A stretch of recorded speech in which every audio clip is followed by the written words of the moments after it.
ka-trending, welcome back to ZK Trend.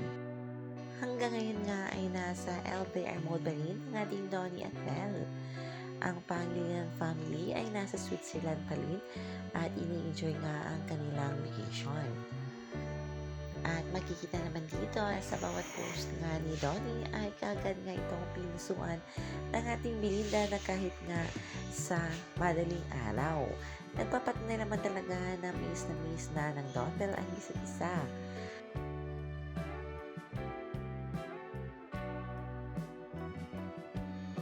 Sa pantala mga kabablis ay usap-usapan ngayon ang mga larawan na ito ni Belinda kasama ang kanyang kapatid na nasa beach na sumasakay nga ng yate.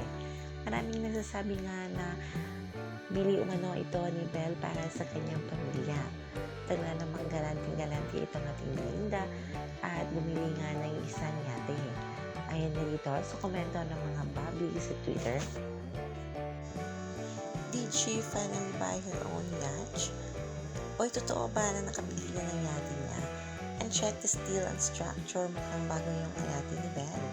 Wala pang rust. Yan naman mga kabablis, yan ang ating abangan.